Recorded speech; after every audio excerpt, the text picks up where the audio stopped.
right. All right. We are live. We are live. Sorry about the delay. Had to get a few things in order. But I was very intrigued by this story. Came across my TikTok feed. And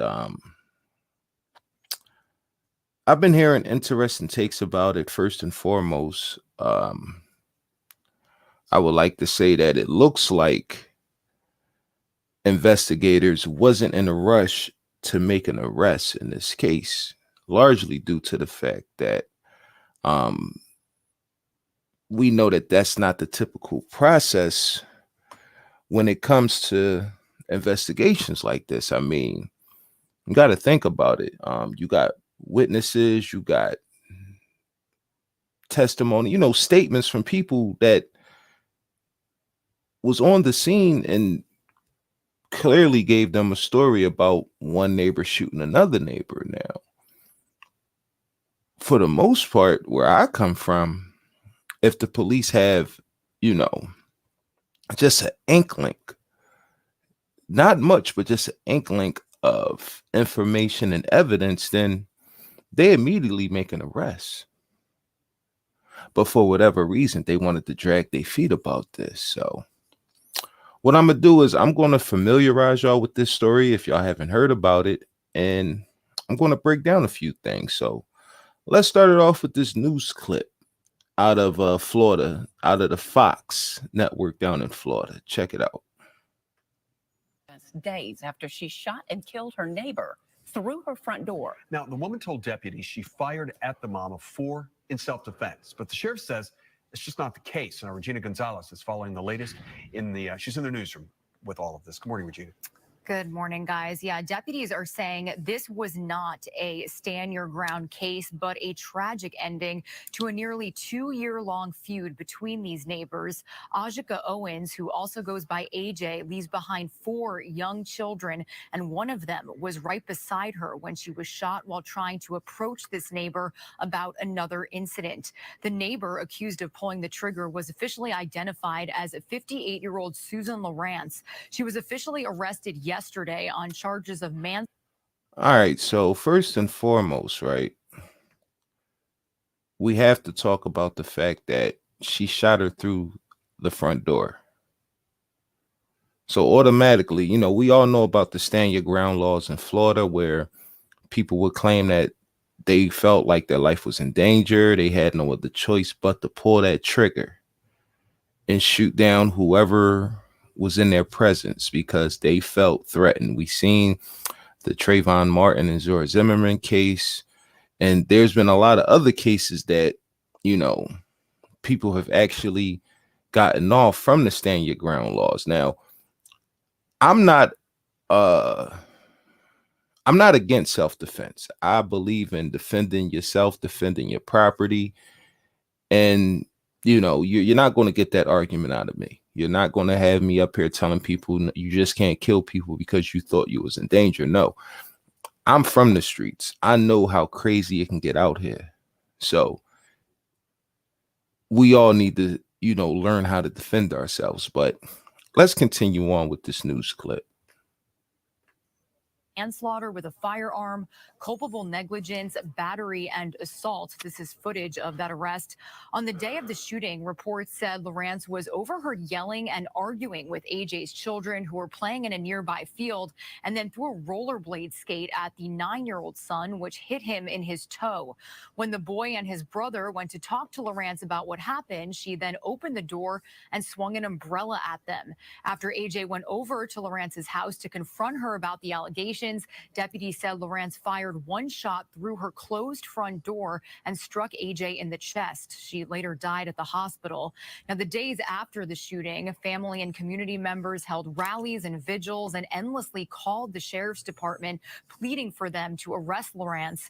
Sheriff Billy Woods actually admitted that they wanted to arrest her the night this happened, but had to follow proper protocol in regards to Florida's stand your ground law. Again.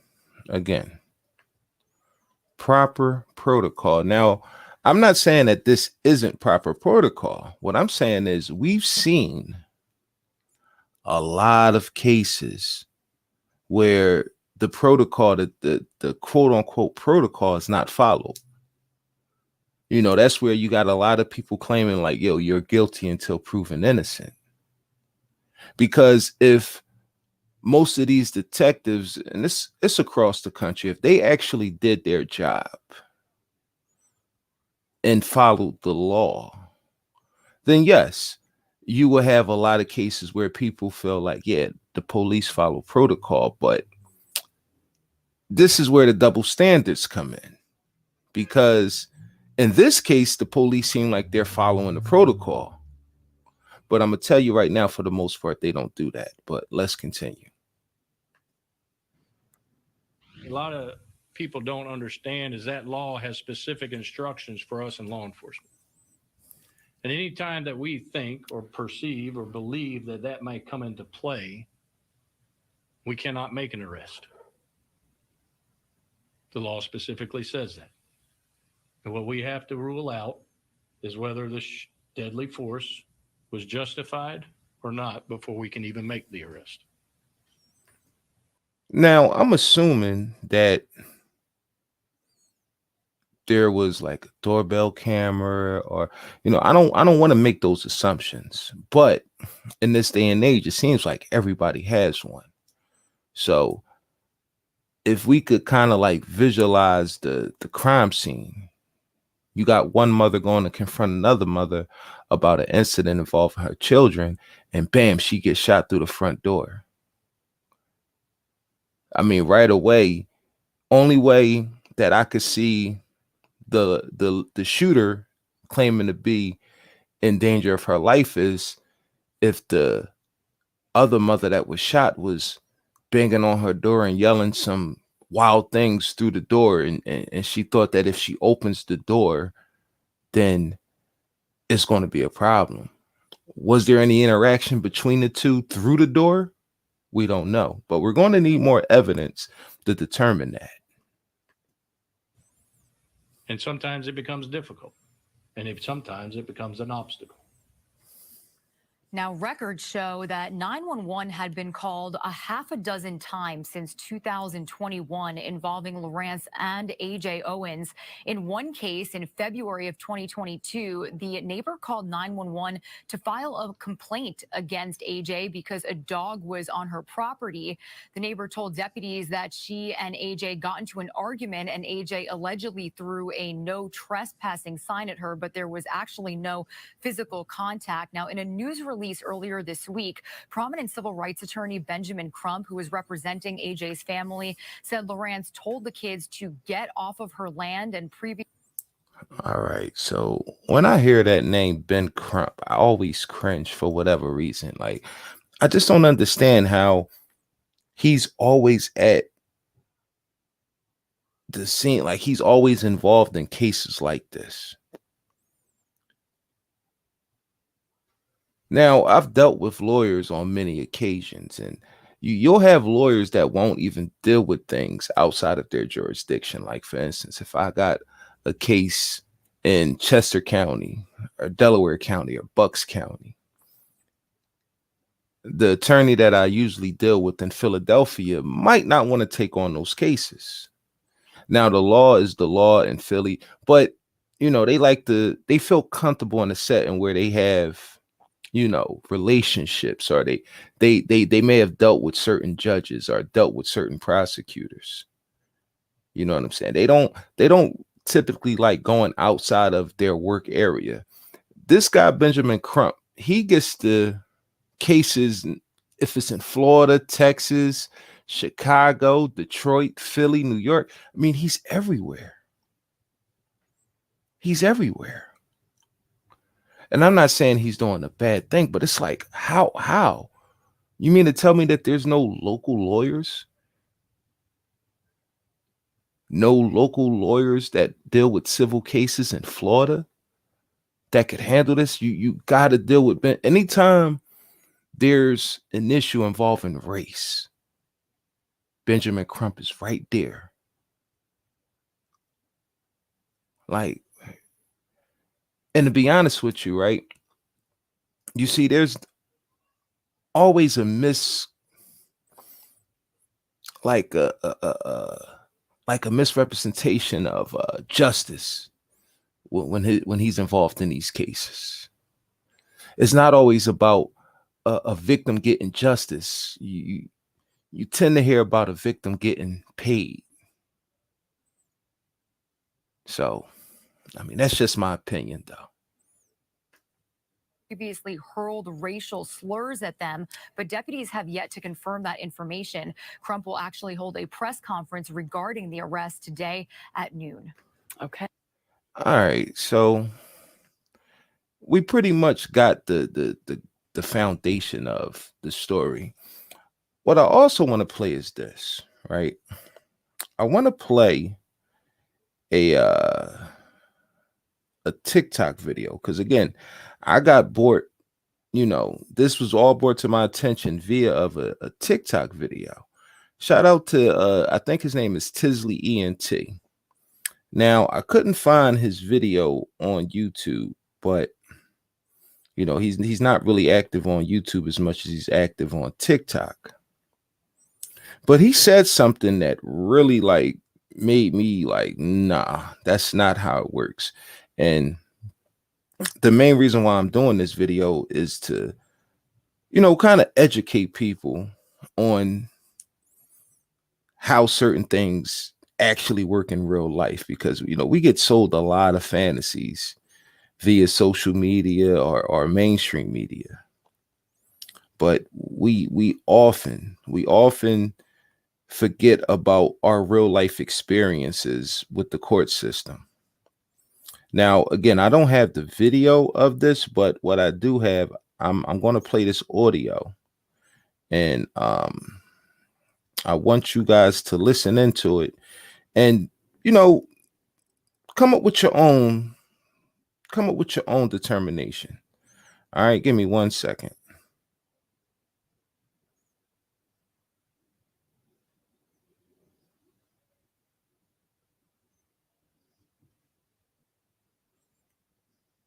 All right. So let's go ahead and play this. Okay, hold on. Let me turn this off. Now listen in closely.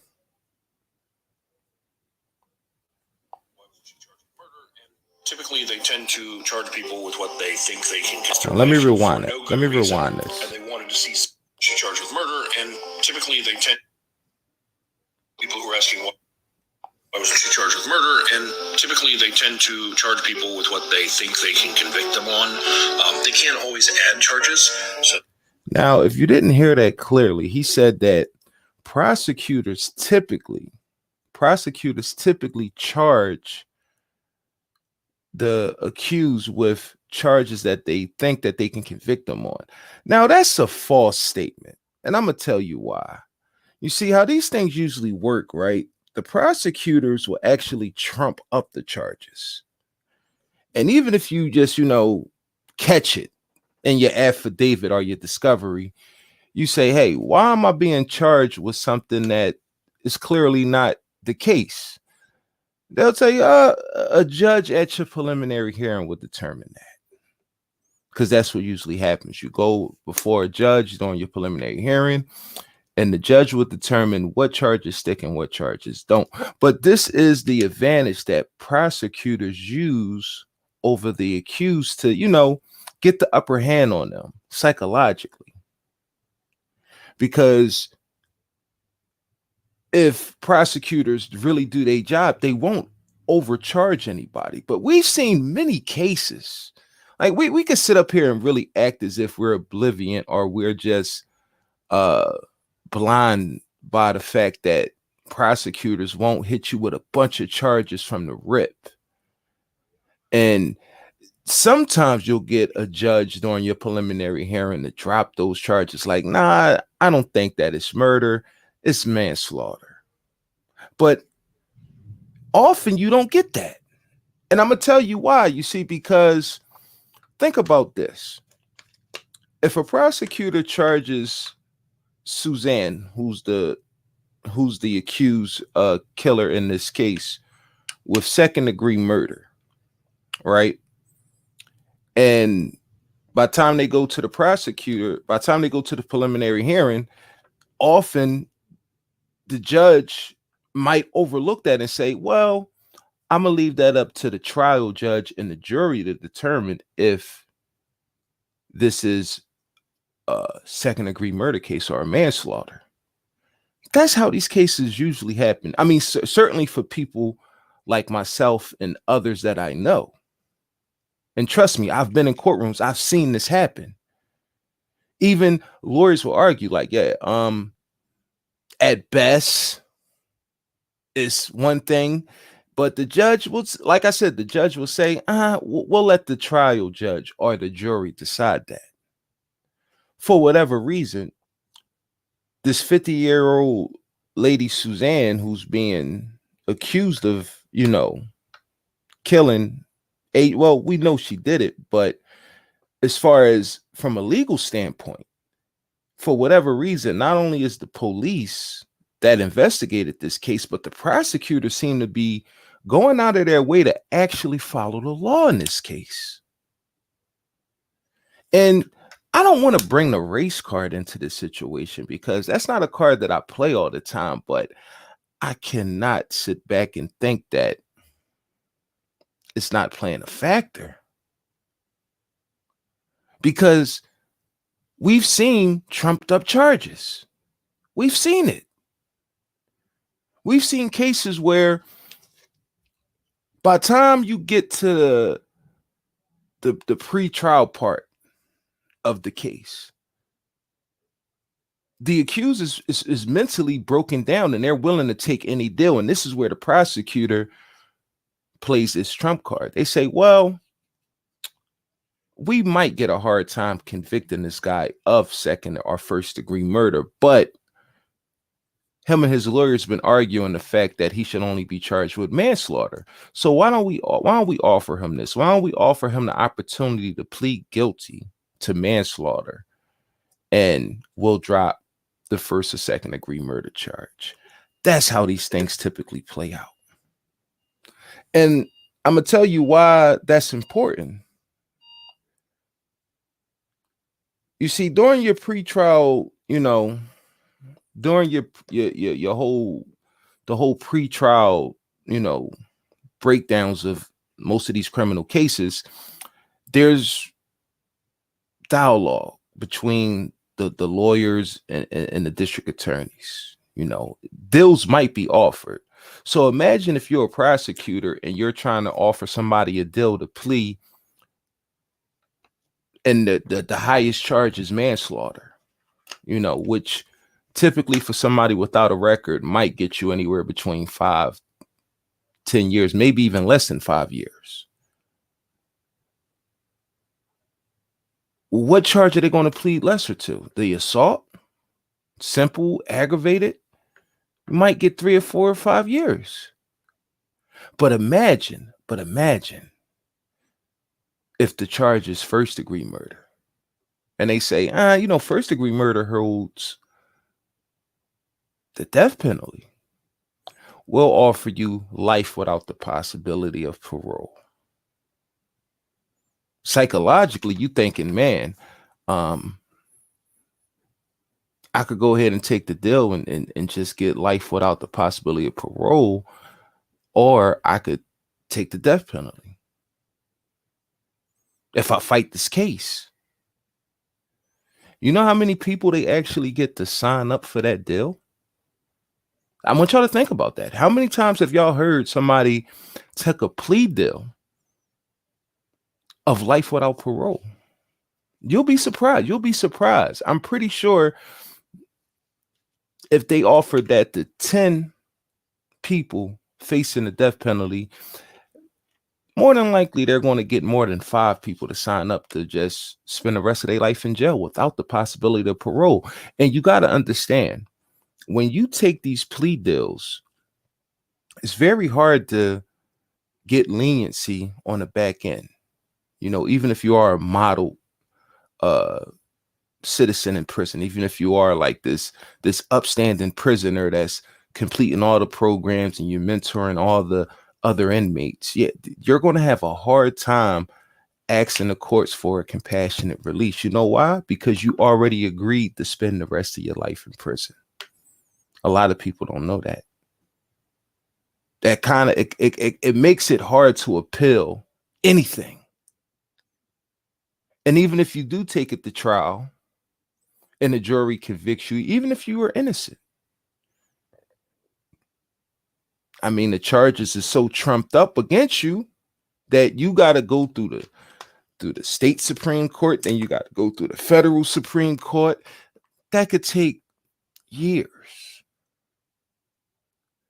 So it's very important. It's very important when you understand at the beginning of these investigations, the charges that these, the accused is facing.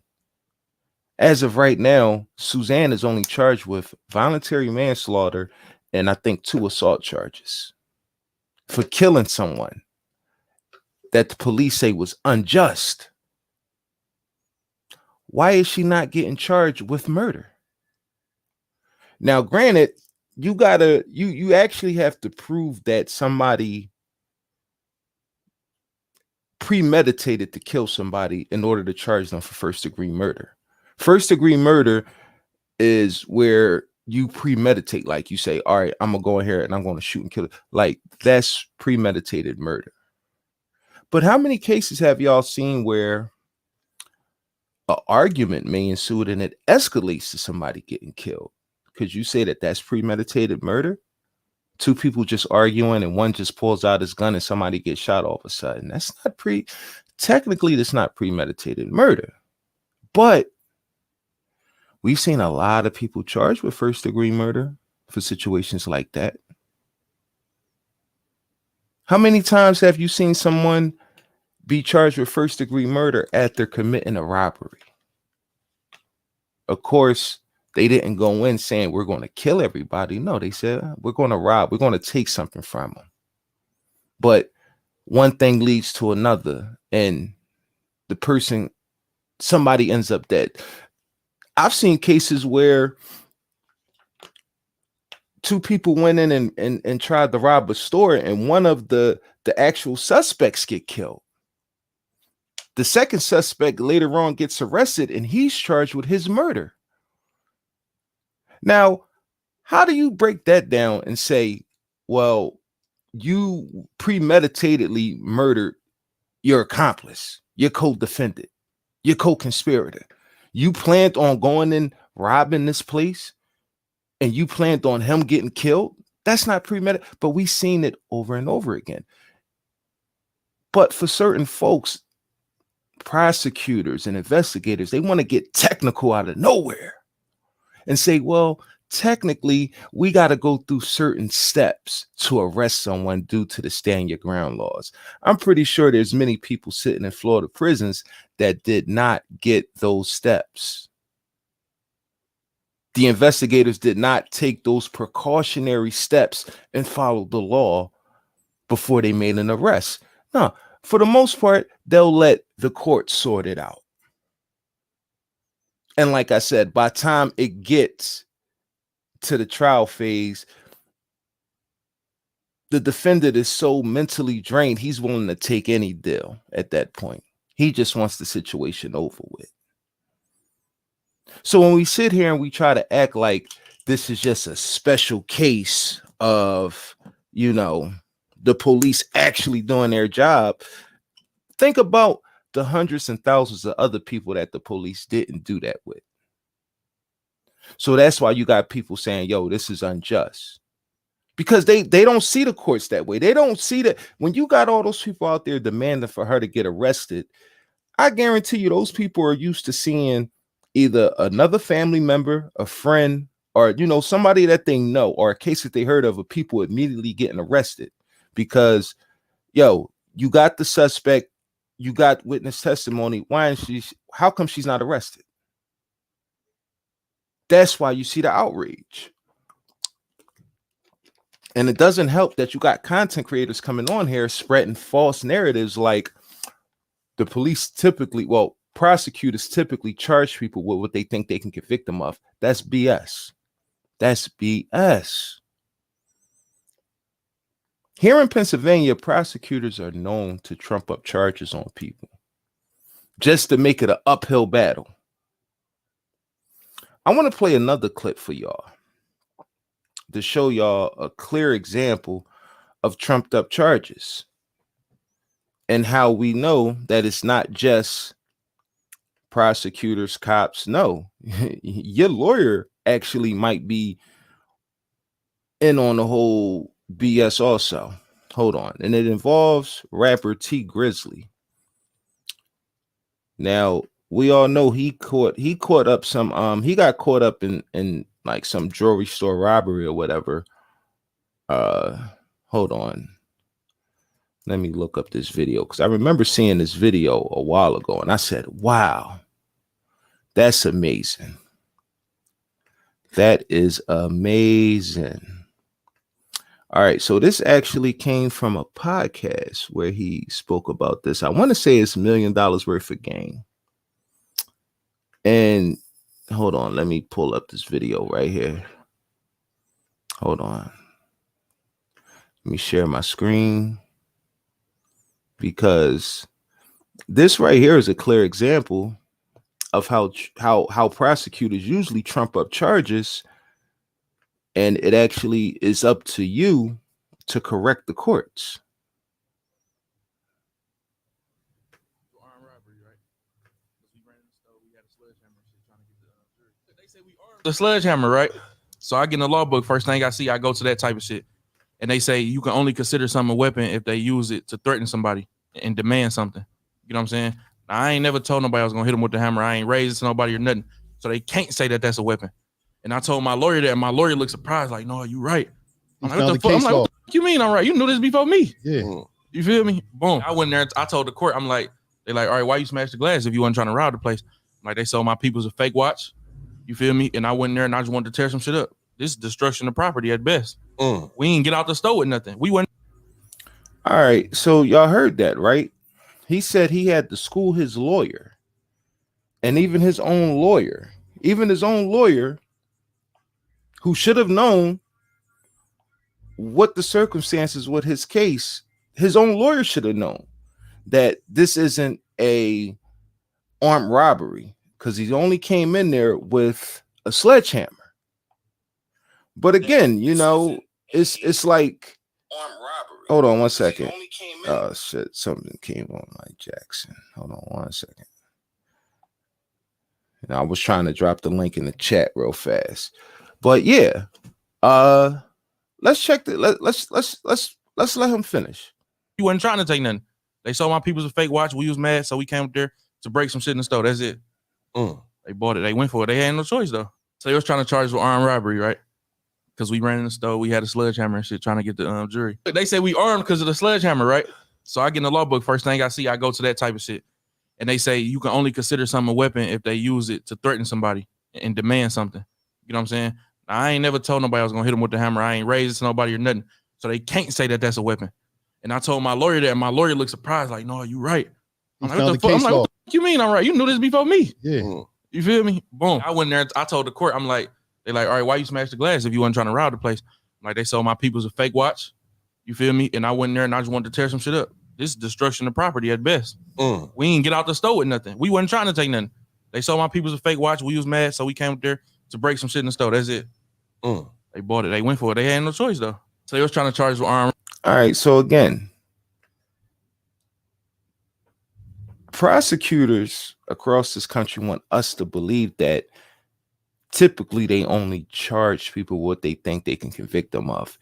Here we got a situation where T Grizzly explains how he just walked into the jewelry store with a sledgehammer, but they charged him for armed robbery. Now,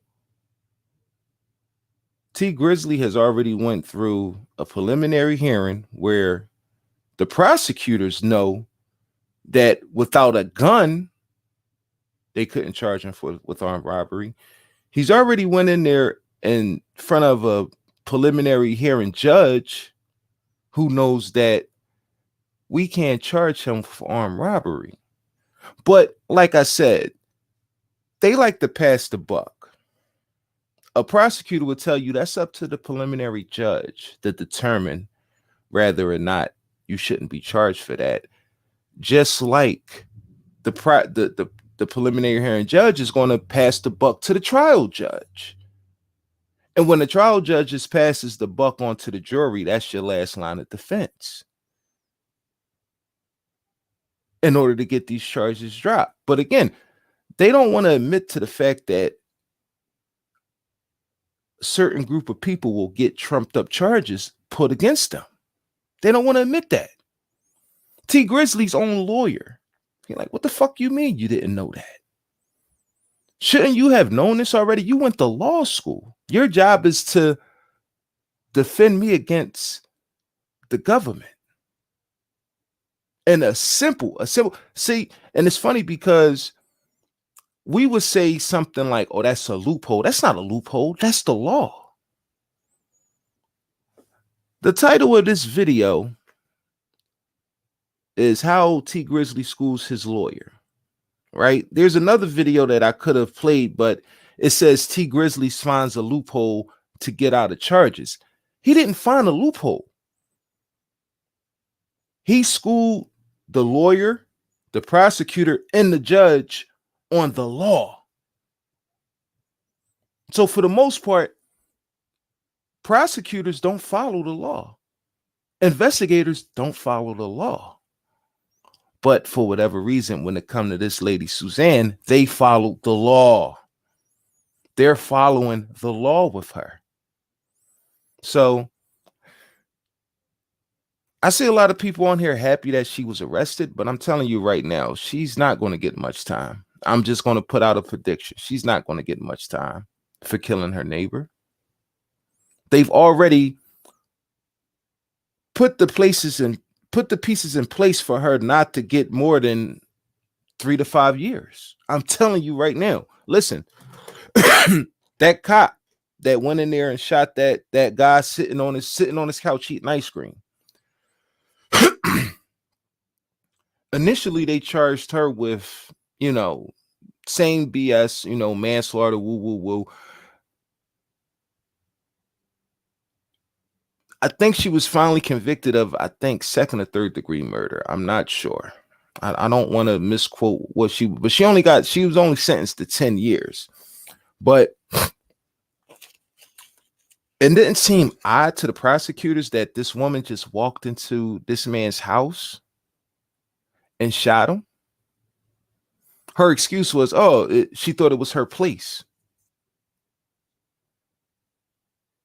But for all we know, it was real. You know what I'm saying? Like, but again, the prosecutors, for whatever reason, followed the law right there. If that was anybody else, they would have charged them for murder. I believe.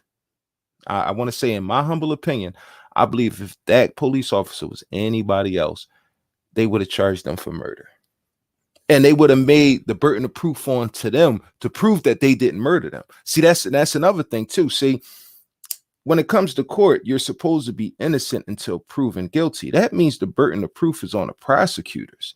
They have to prove that you committed these crimes and these crimes actually lines up with these charges. But when they trump the charges on you, you have to make it your job to prove that you're not guilty of these charges. You didn't commit first degree murder. But what did you commit? Oh, you committed second degree murder. Sign this deal. That's the whole finesse about trials, and that's the finesse about it. And the trumped up charges play a huge role. They play a huge role. People need to stop playing games and act like prosecutors not trumping up charges is going to make a difference in the case. It makes a huge difference in the case. It makes a huge difference.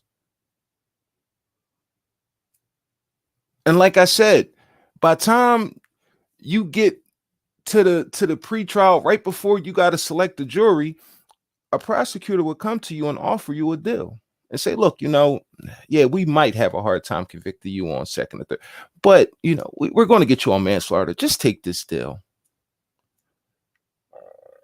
You will be surprised how many people are sitting in jail. Innocent people are sitting in jail because they took a deal. You'll be surprised how many innocent people looked at, you know, man, if I go to trial, I might not, you know, I might not get out. I might got to do 25 years to life. But they're offering me a deal for just 20 years. Innocent people will take a deal under those circumstances. A lot of people don't understand that. Why are they taking these deals? Because the charges is being trumped up against them. We've seen cases where the driver got hit with first-degree murder. A driver say, yo, I drove them to the bank. We was only supposed to rob the bank, but they went in there and killed the guard. But all the co-conspirators is hit with first-degree murder. We really going to act like we haven't heard cases like that? I mean, we're really going to sit up here and act like we haven't heard everybody that conspired in conspired in a robbery that led to a death of an innocent bystander. We're going to sit up here and act like we haven't heard everybody getting charged with murder. It happens all the time. It happens all the time. Now, throughout the trial, would charges get dropped? Yeah. Charges will get dropped eventually. Some people might got to go through the whole appeals progress. But again, that'll take years. That'll take years. So we got to know the system works in one way for a group of people and it works in another way for another group of people. That's how the system is. And we can no longer sit up here and act like we don't know or see these things happening. We see it all the time. We see it all the time. But again, we try to act like we don't know how this stuff works because somebody on social media or somebody on the news said it one way. No, that's The system could never, ever be fixed if we're going to continue to be in denial about how certain things are.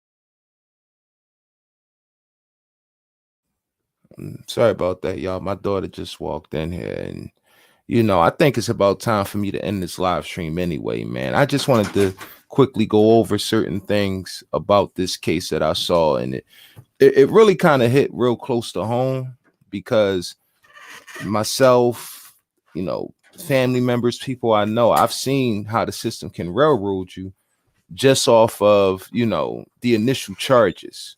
And they make it an uphill battle. They do. They actually made this an easy task for the accuser and the accused killer and her attorneys. And like I said, I wouldn't be surprised if she just gets probation at this. I really wouldn't be surprised. But this is the pressure that we got to stay on. If Benjamin Crump is going to do his job, I expect her to be charged with at least second-degree murder.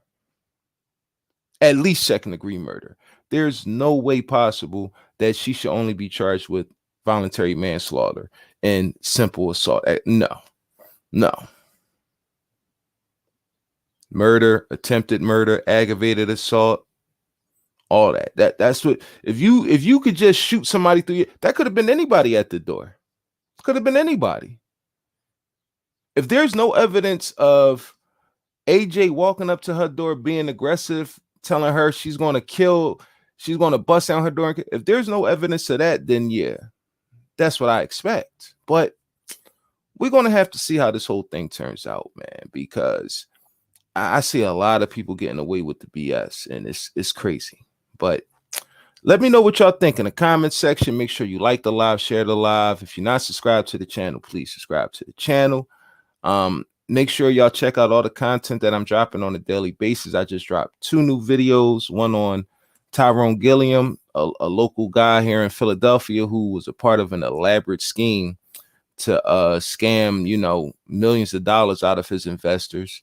And I dropped another video on this guy named George, who actually, you know, was a drug kingpin in the late 70s, worked with the mafia, and, you know, he got sentenced to life. Again, he got sentenced to life without the possibility of parole, but somehow managed to get out after 32 years.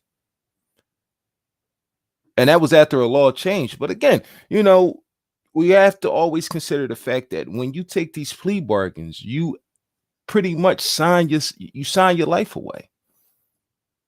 You can't immediately appeal a plea deal. You can't. You could say you changed your mind. I think they give you like I don't know, maybe like a couple days after the initial, but that's why the judge asks you all these weird questions like, did anybody convert you into the, you know, because you are you're compliant to, yeah, I did this and I'm willing to do X amount of time for my crime. So years down the road and you say, man, you know, I pleaded guilty to something that I'm innocent of, you're going to have a hard time getting out of it. There's a case, I think it was out of New York, where a guy made a deathbed confession where he pretty much told, you know, investigators that he committed a crime. Lo and behold, another person like 25 years prior confessed to it. During those 25 years, though, he's been publicly saying, yo, I didn't do it. I was forced into confessing to do it. Even after the deathbed confession, they made him go through a whole process of getting free. Huh? But like I said, man, the system works one way for a group of people and it works another way for another group of people. I'm going to head on out of here. I hope everybody have a blessed day. Until next time, peace.